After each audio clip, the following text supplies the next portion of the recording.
If you'll open your Bibles with me and turn to the book of Revelation, we're going to be reading out of Revelation chapter 10, verses 8 through 10. That's Revelation chapter 10, verses 8 through 10.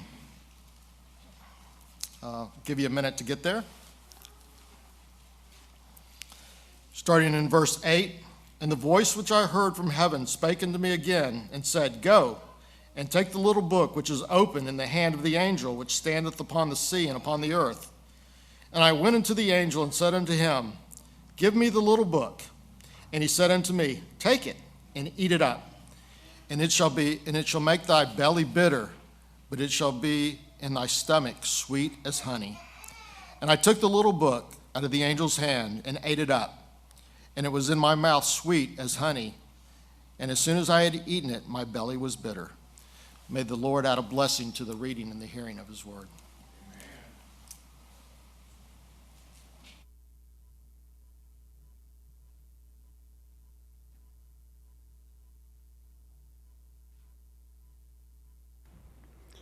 Our sermon today is You Must Prophesy Back Again. Let's have a word of prayer together. Father in heaven, we're thankful for your word, how it speaks to our hearts. We ask for the Holy Spirit to guide and lead us, teach us, as I'm speaking to your children. Lord, help me to speak properly and right. In Jesus' name, amen. I'm going to be using the New King James today, starting off in chapter 10 of Revelation. So if you have your favorite Bible translation and you want to follow along, that'll be good. Revelation chapter 10. Starting in verse 1, "And I saw still another mighty angel coming down from heaven, clothed with a cloud, and a rainbow was on his head. His face was like the sun, and his feet like pillars of fire. He had a little book open where? In his hand, and he set his right foot on the sea and his left foot on the land, claiming the land and the sea as his own." So he has a little book that's open. Well, what little book is being opened at this time, or open at this time? We would say the book of Daniel. Now, why is the little book being opened? Well, let's take a look here at Daniel chapter 12, verse 4. "But you, Daniel, shut up the words." So shut up the words and what? Seal the book until when? The time of the end. So we tie chapter 12, verse 4 with Revelation chapter 10. Now the book is open. So it was shut up, not allowed to speak. And after the book of Daniel was shut up, it was also sealed or locked, closed. So there was no access to it. Closed, shut, and locked. And locked. And it was locked until the time of the end.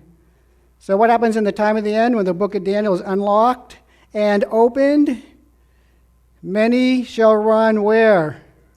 To and fro. And my interpretation of this is it's talking about the book of Revelation and Daniel as their companion books. All of a sudden the book of Daniel's opened, book of Revelation, they're comparing them back and forth. And it says, and knowledge many shall run to and fro, and knowledge shall increase. So when the book is opened, what happens to knowledge? It increases. So people at the end of time will have a better understanding of Daniel than those before 1844. Correct? That's correct. Actually, the book of Daniel was actually locked and sealed before 1844. So we'll talk about that later. When the probation for the Jews ended in 34 AD, the book of Daniel at that point, in my opinion, was closed and sealed. On that timeline, the 2300-year timeline, I believe in the 2300 days. To me, that is set in stone. Ellen White calls it impeachable timeline. So, Jews' probation closed, 34 AD. 1810 years later, 1844, according to Daniel 8:14, the sanctuary would be cleansed. Probation closed for the Jews there, but probation happens or opens up to the rest of the world here. So it's a great time now of probation for each one of us. Daniel 12:9 also tells us the same as Daniel 12:4 and 5. It says here, and he said, go your way, Daniel, for the words are closed up and sealed till the time of the end. So let's take a little journey here through the book of Daniel, what it says about concerning the time of the end. Chapter 8, verse 17, and this is after Daniel 8:14. Daniel 8:14, and 2,300 days in the sanctuary shall be cleansed. So this is the context here about the morning and evenings. It says here, so he came near to me where I stood, and when he came I was afraid and fell on my face, but he said to me, stand up, son of man, for the vision refers to the what? Time of the end. Was Daniel 8:14 till the time of the end? Yeah, it was. That's the vision, was till the time of the end. Then in verse 26, in the vision of the evening and mornings, that's back to Daniel 8:14, literally evening and mornings, which was told to me, therefore seal up the vision, for it refers to where? Many days in the future. 11, verse 35, in the time of the king of the north, back in God's people, and some of those who understand shall fall, to refine them, purify them, to make them white until the what? Time of the end. So we see in these chapters, the flow of the book of Daniel is really, it's an end-day book. It's an end-day book. Going to what? The time of the end, because it is still for the appointed time. And then chapter 11, verse 40, at the time of the what? And the king of the south shall attack him, and the king of the north shall come against him like a whirlwind with chariots, horsemen, and with many ships. And he shall enter the countries, overwhelm them, and pass through. Here's our last one. At that what? Time, Michael shall what? Stand up. So we're seeing the book of Revelation the book of Daniel is pointing us to the time of the end, or the end of time, when Michael stands up, the great prince which stands watch over the sons of your people. And there shall be a what? Time of trouble, such as never was since there was a nation, even to that time. And at that time, the time of the end, your people shall be delivered, every one who was found written in the book. So to just get a flow of the book of Daniel, when you start getting to chapter 8 and on, it's pushing the prophecies down to be fulfilled at the time of the end. Now back to Revelation chapter 10, the angel comes down, foot on the sea, foot on the land, and he cried with a loud voice, as when a lion roars. When he cried out, 7 thunders uttered their voices. Now, when the 7 thunders uttered their voices, I was about to write, but I heard a voice from heaven saying to me, seal up those things which the 7 thunders uttered, and do not write them. And the angel whom I saw standing on the sea and on the land raised up his hand to heaven and swore by him who lives forever and ever, who created heaven and the things that are in it, the earth and the things that are in it, and the sea and the things that are in it, that there should be, and it says in some translations, delay no longer. I believe the King James says there'll be time no more. Well, why is that? Because the angel's showing up at what point of Earth's history? At the time of the end.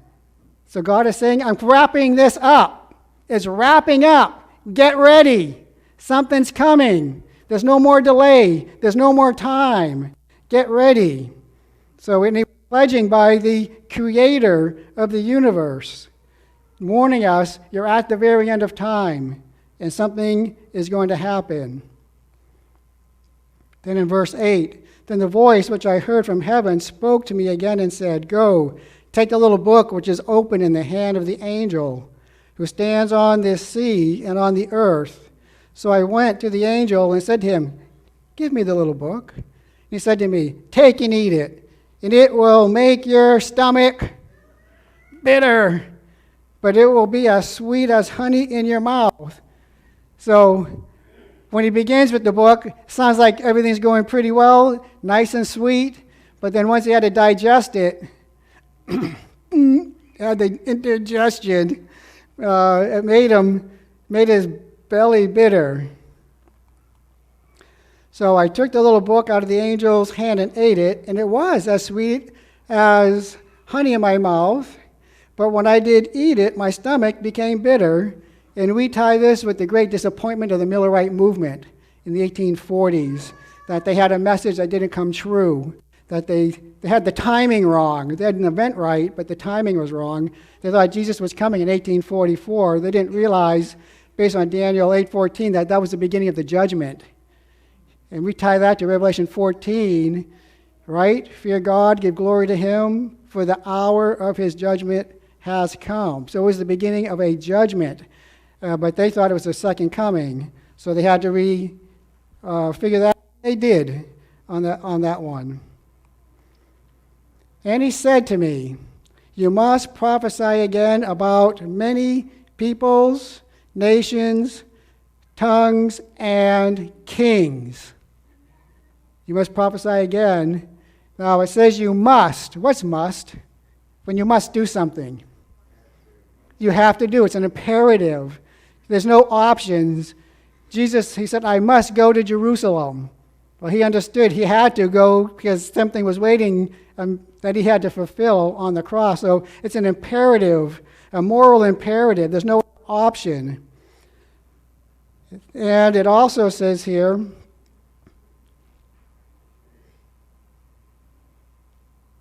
one second here as I take a look at my notes.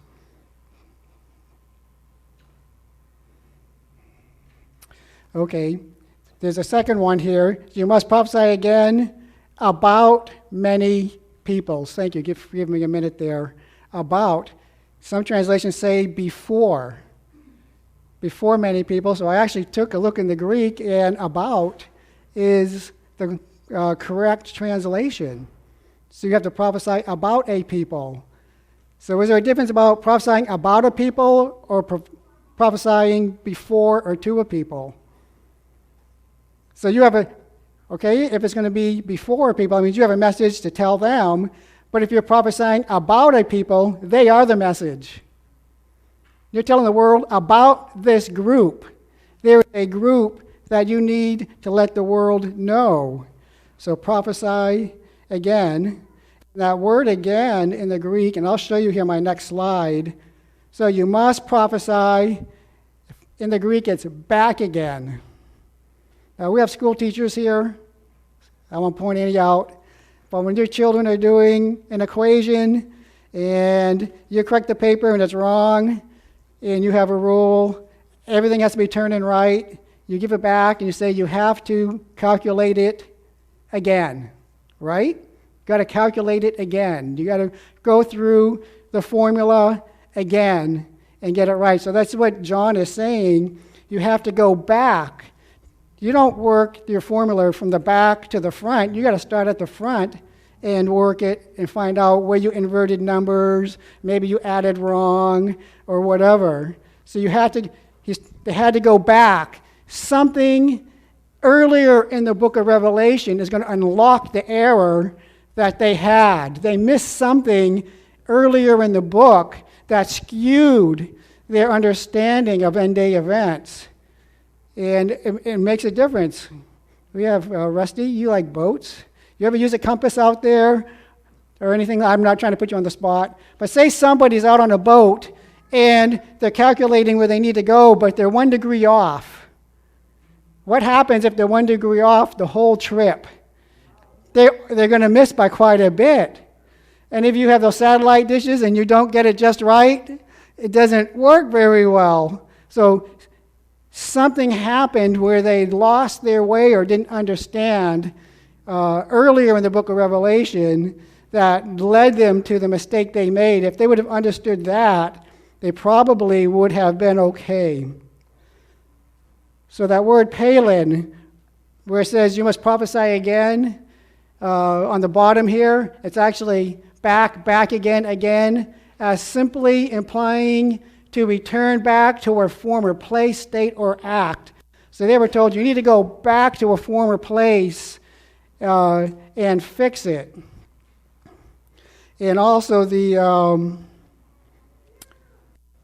where it says about in the King James, it's actually, before in the King James, it's about, concerning, or discourse on, giving a discourse on. So you need to find that group. So, and he said to me, you must prophesy again about many peoples, nations, tongues, and what? Kings. It's interesting. God gave them their first mistake right there. You got to go back and you need to find this group earlier in the book that will get you back on course with your prophetic interpretation. So let's go to Revelation chapter 5. And I saw in the right hand of him who sat on the throne a scroll written inside and on the back, sealed with 7 seals. Then I saw a strong angel proclaiming with a loud voice, "Who is worthy to open the scroll and to loose its seals?" And no one in heaven or on earth or under the earth was able to open the scroll or to look on it. So I wept much, because no one was found worthy to open and read the scroll or to look at it. But one of the elders said to me, "Do not weep. Behold, the Lion of the tribe of Judah." So an elder is talking to him. There's the Lamb. There's the Lion of the tribe of Judah. The root of David has prevailed to open the scroll and to loose its 7 seals. And I looked, and behold, in the midst of the throne and of the 4 living creatures, in the midst of the elders stood a lamb as though it had been slain, having 7 horns and 7 eyes, which are the 7 spirits of God, sent out into all the earth. Then he came, and he took the scroll out of the right hand of him who sat on the throne. Now, when he had taken the scroll, the 4 living creatures, remember that's coming up later in this scene, okay? Because this scene right here, the 4 living creatures, the 24 elders fell down before the Lamb, each having a harp and a golden bowl full of incense, which are the what? The prayers of the saints. Now, how many elders were there? 24. And when they have harps, they have golden bowls of the incense, which are the prayers of the saints. In the very next verse is actually what the prayers of the saints are in those bowls. And it says here, and they sang, or actually it's in the present tense, which would be sing. They sing. New Revised Standard Amplified Version, others have sing. So they sing a new song, saying, "You are worthy to take the scroll and to open its seals, for you were slain and have redeemed us to God by your blood out of" what?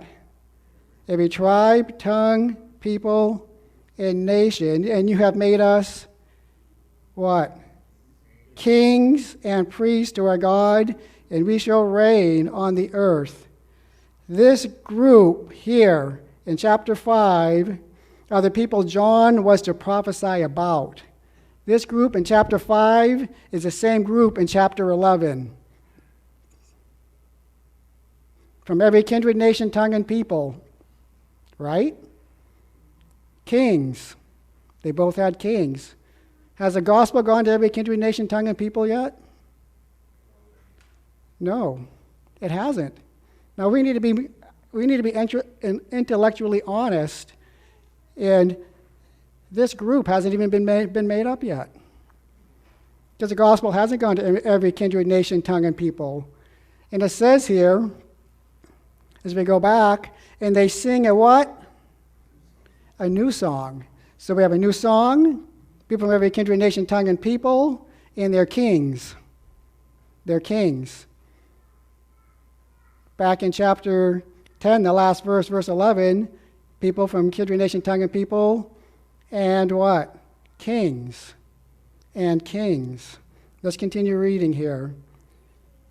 So it says here, "You have redeemed us by your blood out of every tribe, tongue, people, and nation. You have made us kings and priests to our God, and we shall reign on the" what? "Earth." Now this group shows up again in the book of Revelation. So we have them in chapter 10, we have them in chapter 5, and now we're going to have them again in chapter 14. says here, then I looked, and behold, a lamb standing on Mount Zion, and with him 144 what? Thousand. Now, is this group been made up yet? No, it hasn't. It might be being made up now. We don't know. But that's still a what? It's still a future group. Still a future group. Having his Father's name written on their foreheads. And I heard a voice from heaven like the voice of many waters and like the voice of loud thunder. And I heard the sound of harpers playing their harps. They sang, as it were, what type of song? A new song. Oh, chapter 5. Every kindred, nation, tongue, people singing a what? New song. So I'm going to make the case right here. The group that John was told to prophesy again about was the group of Revelation chapter 5. And they show up again here in Revelation chapter 14. So those three prophecies are pointing to the same group.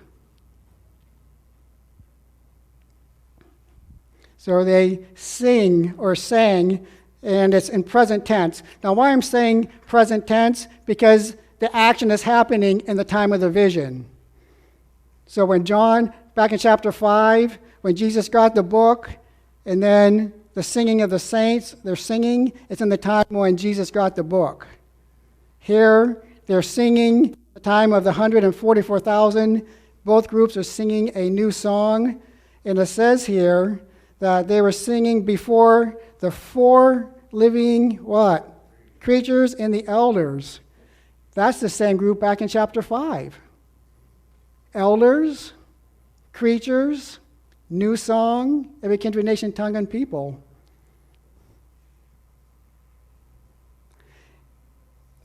And no one could learn that song except 144,000 who are redeemed from the what? Earth. So who's the only group that can sing the new song? Chapter 5, they're singing what type of song? New song. Chapter 14, a new song. There's too many links between these chapters. John was told, you got to go back and get this group right. You have to get them right. And this is a simple, basic cross-referencing. So who is the group singing the new song? It's called the remnant of Revelation. The group of chapter 5, chapter 11, and chapter 14, they're Seventh-day Adventists. That's us. That's us. We're the group singing the new song. We're the group from every kindred, nation, tongue, and people. We're the group redeemed from the earth. That's us. That's who we are. God has that in there to encourage us to be his people. It's the remnant. It's the group that the devil is making war against. Let me keep reading here about the 144,000. These are the ones who are not defiled with woman, for they are virgins. These are the ones who follow the Lamb wherever he goes. These were redeemed from among men, being first fruits of God, and to the what? Lamb. And in their mouth was found no what? Guile or deceit, yes. For they are without fault before the throne of God. God is telling us we, as his people, will come to the point where he will redeem and purify us. We will be without fault before his throne. These are Seventh-day Adventist verses, starting at chapter 5. They show up in chapter 5. That's going to be important here because so far I'm using chapter 14, chapter 11, and chapter 5 as witnesses of the timing of chapter 5. But how many witnesses does it take to settle a matter in the Commonwealth of Israel? 2 or 3. So I need a second witness. Well, I have a second witness. I can tell you this is a reliable witness. Right here, Testimonies, chapter 9, page 267, first paragraph, Ellen White. The 5th chapter of Revelation needs to be closely studied. What chapter? Why is that? It is of great importance to those who will act a part in the work of God for what? These last days. So chapter 5 is actually starting the last days. That's the people. That's why they're singing a new song. They're the 144,000. So let's go on here. Some who are deceived, they do not realize what is coming on the what? Earth. So she's actually here putting chapter 5 at the very end of time. These last days, and there are some deceived. They do not realize what is coming on the earth. If we don't understand chapter 5 on, we are in big trouble. We are in big trouble. So what does she mean by what is coming on the earth? Well, the time of trouble. Okay? So we end chapter 5 with that group. So the next chapter has to be chapter 6. There has to be a tie between chapter 5 and chapter 6, right? It says here, chapter 6, starting in verse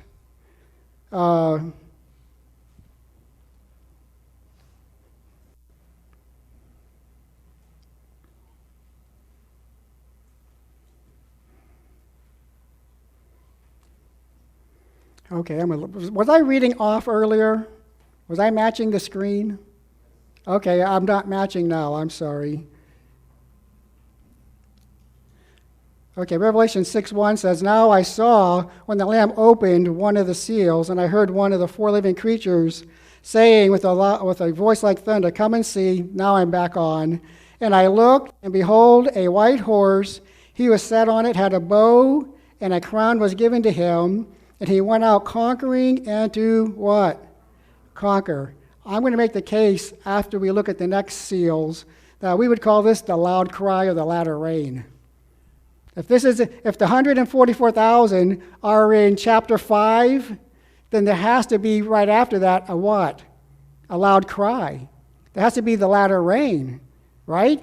To go out and finish the work. So chapter 5 had the group singing the new song. So what's coming on the earth, Ellen White said? We don't know what's coming on the earth. It's these next 3 horsemen we need to be worried about. These 3 horsemen are significant enemies of Seventh-day Adventists. The next 3. This one, that's us going out, but it shows us Satan's plan to stop us. And when he opened the second seal, I heard the second living creature saying, Come and see. And then it says, Another horse, fiery red, went out, and it was granted to him, it was granted to the one who sat on it to take peace from the earth, and that people should kill one another. And there was given to him a what? A great sword. A great sword. Now, this is the first horse, right here, the red horse. I would say, because of the principle of repeat and expand in Bible prophecy, these prophecies are repeating, but they're expanding, that this red horse right here would be the beast out of the seas, right here. Killing with a what? What type of sword? So what damage can you do with a small sword or a great sword? This is a significant death and dying here. Revelation 6:5 says here, when he opened the third seal, I heard a third living creature saying, Come and see. And here we pick up the slide. So I looked, and behold, a black horse, and he who sat on it had a pair of scales in his hand. And I heard a voice from the midst of the 4 living creatures saying, A quart of honey for a denarius, and 3 quarts of barley for a denarius, and do not harm the oil and the wine. This would be the beast out of the earth, also identified as a false prophet, enforcing the mark of the beast. but he's limited because he can't hurt what? Oil or the wine. The oil or the wine. Beast out of the seas, the red horse. Here, this horse is the beast out of the earth. And here's the worst one yet. And when he opened the fourth seal, I heard the voice of the four living creatures saying, "Come and see." So I looked, and behold, a pale horse. And the name of him who sat on it was what? Death, and Hades followed with him. And power was given to him over a fourth of the earth to kill with what? Sword, with hunger, with death, and the beasts of the earth. This would be the beast out of the bottomless pit, or the dragon.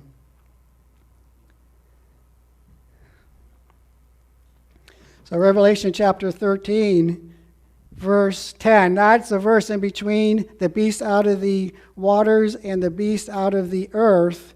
And it says here, he who leads into captivity shall go into captivity. He who kills with the what? Must be killed with the sword. Here's the patience and faith of the saints. So where did we just read killing with swords? First and third horse. Killing with swords. So that's what it's talking about, that who kills by the sword must be killed with the sword. And what sword are they killed with? What's Jesus come out of Jesus' mouth at the second coming? A sword. A sword. So Jesus is going to destroy those powers. Then at the end of the then in the seventh trumpet, sixth trumpet, Revelation 16:13, and I saw three unclean spirits like frogs coming out of the mouth of the what? Dragon, out of the mouth of the beast, and out of the what? False prophet. So what we're seeing is part of the seals, Revelation chapter 13, then we get 16, 17, 18 are all the story about the beast, the dragon, and the false prophet, and what they're doing to destroy us. So that's what we see happening here at the end of the sixth trumpet. And these are what? For they are spirits of demons performing signs which go out to the kings of the earth and the whole world to gather them to the battle of the great day of God Almighty. So, as we take a look here, see the repeating of the great war. The last three horsemen of chapter 6. I didn't go through chapter 13, but chapter 13 with the mark of the beast. And then here in chapter 16, 17, and 18, the same powers are coming to bear. Now let's take a look at the seals. Back to the fifth seal. And when he had opened the fifth seal, I saw under the altar the souls of those who had been slain for the word of God and for the testimony which they held. And they cried with a loud voice, saying, "How long, O Lord, holy and true, until you what? Judge and avenge our blood on those who dwell on the earth." Well, okay, this is the fifth seal. And they're saying they were bloodied. Well, how were they bloodied? By the three previous horsemen. Second, third, and horsemen. That's how these people died. And they're saying, until you judge and avenge our blood, because it's in the time of judgment. They know that it's the time of judgment and that God needs to avenge them for the injustices done them. And then it says, this group, then a white robe was given to each of them, and it was said to them that they should rest a what? Little while longer. So has white robes been given out yet? Has probation closed? This is actually was given to them in the present tense, meaning they get the white robe under the sixth seal, which only makes sense. First seal, latter rain. Second seal, a horse. Third seal, black horse. Fourth seal, pale horse, destroying on this earth. But we get to the fifth seal, and we see probation close. They're given white robes during that seal, in the present tense. During the fifth seal, they're given white robes. So it's all fitting together. Back in chapter 10, you must prophesy about a group of people. Well, that group he's prophesying about is his last day remnant people. I don't even think we know who we are. I think we've missed it. Bible prophecy is being fulfilled in this church today. We're reclaiming our heritage. God is looking for a church that he can trust, that will grab onto these things and be a launching pad for great things for God. He's giving this as a gift. He's helping us. I need your help. So bear with me as I'm sharing these things. I know it's new and different, but it's biblical. It's simple cross references within the book of Revelation. That's all it is. I'm not using fantastical charts. It's just simply letting the Bible talk. And if someone disagrees with me, then we can have a Bible study after. I'll come to your home on the phone and say, Pastor, I think you should have used this verse in a different way, or maybe this verse, and just share with me. I'm not a brawler. I try to be mild. So just say, hey, Pastor, I want to talk to you, and we'll talk. But it says here they must rest for a what?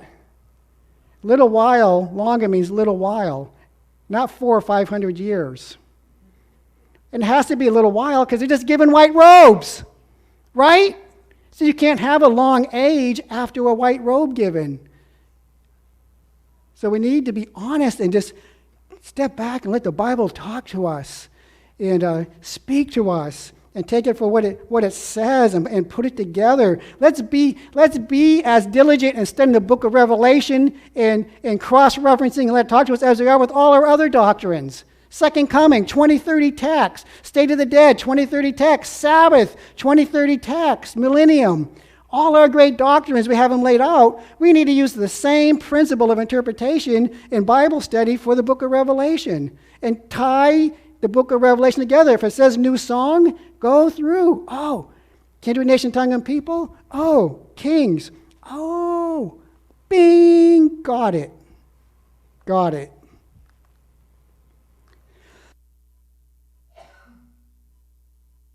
Next verse says, until both the number of their fellow servants and their brethren who were killed as they were was completed.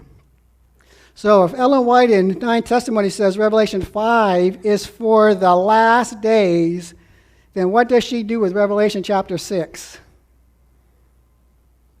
Is that a fair question? If they're tied together? You just can't throw something in there and not finish the story, right? So what does she do? Manuscript 15, manuscript release 15, page 219, they were caught in a tempest with a hailstorm that beat on them, and she's writing later an account. This was the sharpest experience I'd ever had in a carriage in a storm. When the blackness deepened with the clouds in the south, I suppose there'd be no ordinary storm that we should have. And I thought of the day when the judgment of God would be poured out upon the world, when blackness and horrible darkness would clothe the heavens as sackcloth of hair. We have no question but our prayers were answered, and the angel of God stood by the horses' heads. Nothing was broken. The Lord preserved us, and his name shall be glorified. But I was what? Okay. The Lord used this to give her an aha moment. Aha. Aha. You ever have one of those aha moments? Like, boing, the big light bulb goes off. Oh, now I see. I got it. Well, what was she impressed about? My imagination anticipated what it must be in that period when the Lord's mighty voice shall give commission to his angels. Go your ways and pour out the vials of wrath upon the what? So what is that called? The pouring out of the vials. Seven last plagues. So where's she going? She's going to the last moments of Earth's history. Right? That's where she's going, because that's the only place you can go if you take the book of Revelation consistently with the symbols within it. Well, let's finish off here. Thy right hand, O God, shall dash in pieces thine enemies. Revelation 6 and 7 are full of what? Meaning. So she's actually quoting the sixth seal when God comes. And then she says Revelation 6 and 7 are full of meaning. Well, we just went through Revelation chapter 6, a white horse, right? Pale, right? Red. So we see that already. So Revelation 6 are full of meaning. Terrible are the judgments of God revealed. The seven angels stood before God to receive their commission. To them were given what? 7 trumpets. So now she's adding in not only chapter 5, now she's adding in the seals, now she's adding in the trumpets, and she added in the plagues. This is radical stuff. Radical stuff. She's combining them all together.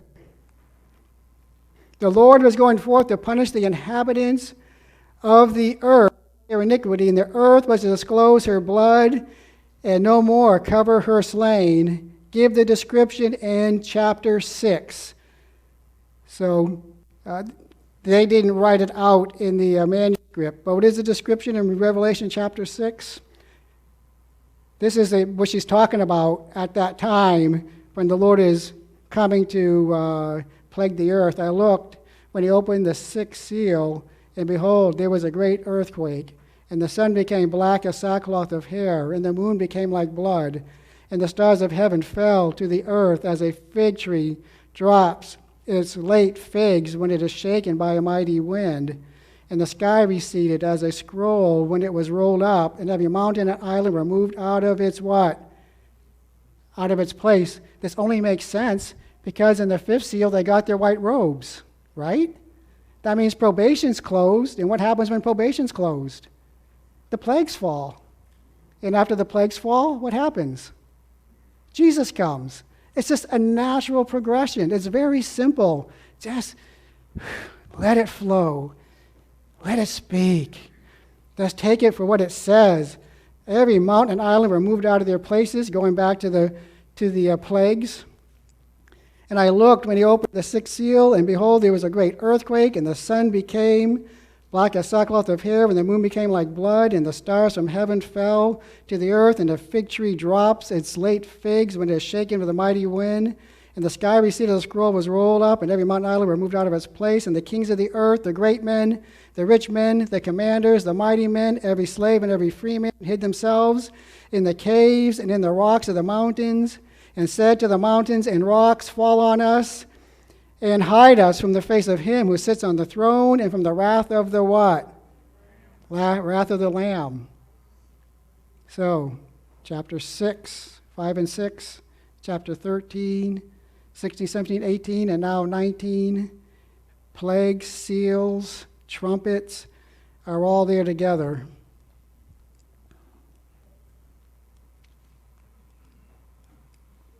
And it says here, for the great day of his wrath has come, and who is able to what? Stand. And what do we see in chapter 7, verse 1? We see the angels holding back the winds of strife until God's people are what? Sealed in their foreheads, the 144,000. Who's able to stand? Seventh-day Adventists. But we need to know who we are. We need to know where we stand in Bible prophecy. We know the times within the prophecies. The book of Revelation was written for us in the last days. Us. We are the ones that John was to prophesy about or concerning or give me a discourse on, is revealing God's true church, the woman. That's us. You have a part to be there. You have a part to be, you can be a part of the 144,000. You could be the remnant standing on Mount Zion with the Father's name in your forehead. Imagine. Think of the possibilities that he has for his people. This is for the final generation. So far, We have looked at him prophesying again, and that knowledge would be increased. So those are being fulfilled. And there's a third prophecy, which is the little horn did something that we're, as a church, we're to fix. It's our responsibility. Angel of Revelation 10 says you need to fix the mistakes. Not necessarily the ones you've made, but others have made. And he, the little horn, shall speak pompous words against the Most High, shall persecute the saints of the Most High. He shall intend to change what? Times and laws. So what we're seeing is the times. He just didn't change the Sabbath and the second commandment and clean unclean foods. The little horn also was able to mess up the prophetic times. When Jesus came the first time, they thought he was coming as a what? As a king. Were those prophecies for when Jesus was born? Those are still future, right? So what did the devil do? He brought them back in the past. And he's done that with Daniel and Revelation. Prophecies that belong in the future. He has tricked us just like he's tricked everybody else. Prophecies that belong in the future, he's had us bring him in the past. Think about it. Think about it. So what did Ellen White do? She fixed Revelation chapter 5, the 7 seals, chapter 6, chapter 7, the 7 trumpets, chapter 8, 9, and 11. She's fixed 6 chapters before she died. Think about it. She fulfilled Bible prophecy. She fulfilled Bible prophecy. So those 2 prophecies of chapter 6 and 7, 8, 9, 10, 11 shows me that Ellen White is a true prophet. She fixed it. She fulfilled the prophecies and went back again. Her knowledge of the prophecies increased as she aged, and she fixed the errors of the timing of those prophecies in the book of Revelation. Now, Ellen White fixed him, but Josiah Litch, what's he famous for? That's a picture of Josiah Litch. He made a famous prophecy too. Yeah, August 11th, 1840, which is a highly controversial thing even in our church, because no record has been found that anything happened on August 11th, 1840. You can search.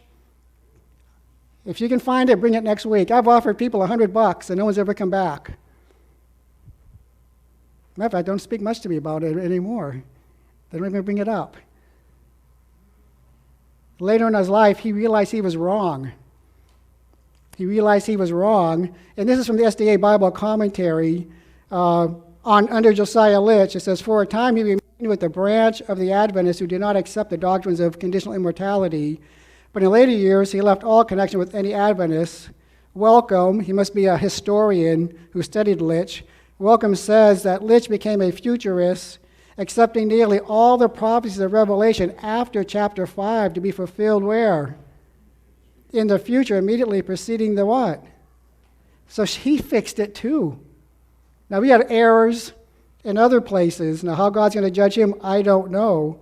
But there's a book he wrote refuting the fall of the Ottoman Empire. He put the trumpets right where Ellen White did. He put the seals right where Ellen White did. You know what? I think that's pretty good. Ellen White and Josiah Litch fixed the Millerite errors, and it's time for us to fix them. Jesus isn't coming till we fix the errors. Why? Because it says 144,000 have no guile in their mouth. If we're wrong, that's guile. If we're telling and saying prophecies mean a certain thing and they don't mean that, Jesus has to back off. We need to step up and we need to fix them.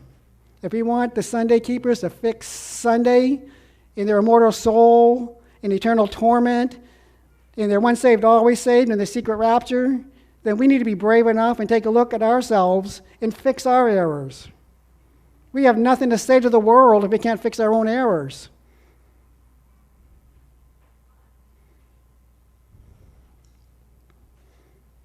The angel said, You must prophesy again about many peoples, nations, tongues, and kings.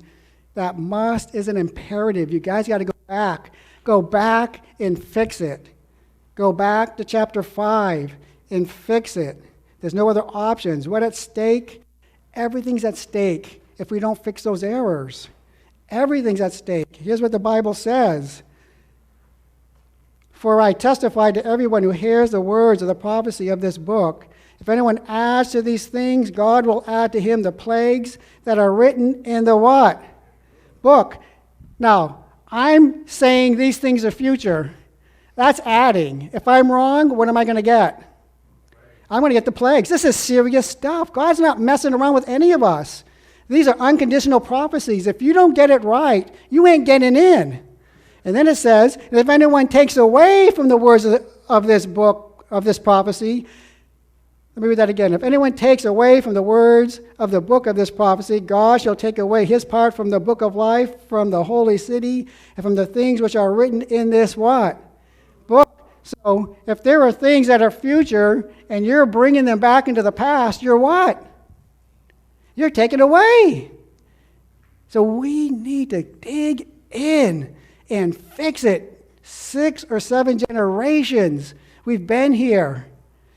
Millions have died. We need to fix it and get it right.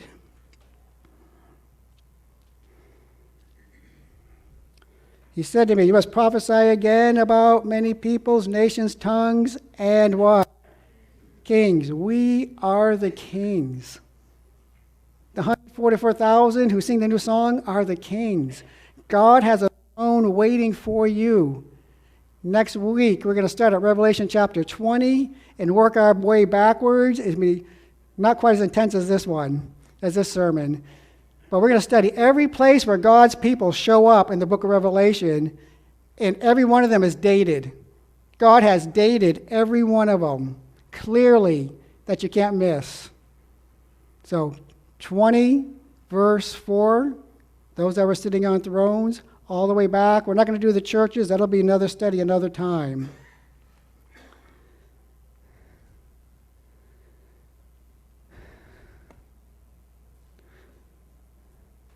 Ellen White fixed them.